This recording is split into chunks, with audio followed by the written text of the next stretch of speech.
गर्मियों की दोपहरों में सालन देख के गर्मी लगने लगती है। अगर इस तरह आप रोटी बना लें और लस्सी और चटनी के साथ खाएं तो लुत्फ़ दुबाला हो जाता है खाने का।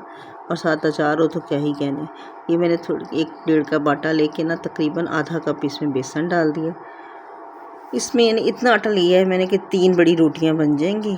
तो साथ में 1 टीस्पून भर के नमक डाल दिया और इसको जायकेदार और हाजमे वाली बनाने के लिए इसमें 1 टीस्पून कुटी हुई मिर्चें डाल दी हैं, 1/4 टीस्पून डाले हैं कलौंजी और इतने ही मैं डालूँगी ये अजवाइन। अच्छा, इससे फ़ायदा भी होगा और जायका भी अच्छा हो जाएगा। इसमें आप ज़ीरा भी मिला सकते हैं लेकिन आपकी मर्ज़ी है। साथ मैंने ये डाला है थोड़ा सा अदरक पाउडर और थोड़ा सा लहसुन पाउडर। अदरक से डबल लहसुन डाला है और इसको सूखा पुदीना 1 टीस्पून, ये आपकी मर्ज़ी है, इसमें आप फ्रेश डाल दें।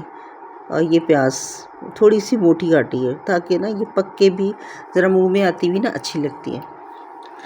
तो इसमें हरी मिर्चें भी डल सकती हैं, ये आपकी अपनी चॉइस है जो चीज़ें डालना चाहें। धनिया डाल लें पुदीना की जगह या ताज़ा पुदीना डाल लें। और फिर इन चीज़ों को नमक मिर्च ये सब मसाले मिक्स हो जाएं, इसको हाथ से अच्छी तरह मिला लेना है। उसके बाद इसमें डाला है तेल। अगर ये तंदूर पे लगेगी तो तेल इसको थोड़ा बढ़ा दें तो और ज़्यादा खस्ता बनेगी। तंदूरी रोटी भी बहुत अच्छी लगती है। मैंने इसमें 3 ये डिश वाले चम्मच भर के ना तेल के डाल दिए हैं। तकरीबन 1/4 तो होगा कप जितना मैंने इसमें तेल डाला है और 1 कप से कम पानी डाला है और ये इसे गूँधा है सख्त। इस तरह तैयार हो जाएगा।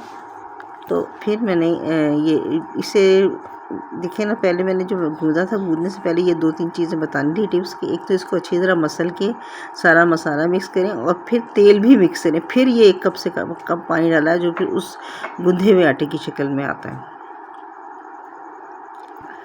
तो इसको थोड़ी देर रख देंगे, इस तरह ढक के थोड़ी देर रख देंगे तो ये नरम हो जाएगा। लेकिन इसे गूँधना सख्त ही है, टाइट गूँधना है। फिर मैंने तेल बिछाए हैं चकला बेलन पे, इसके पेड़े घड़ लिए थे, 3 पेड़े बनाए हैं।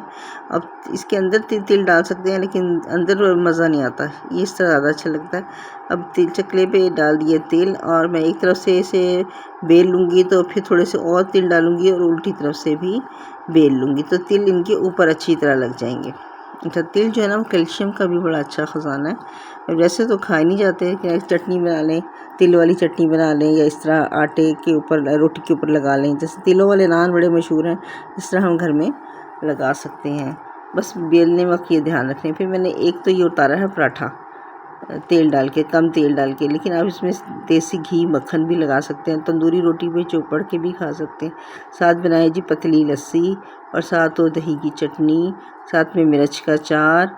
तो ये क्या ही मज़ेदार दोपहर का खाना हो जाता है तैयार।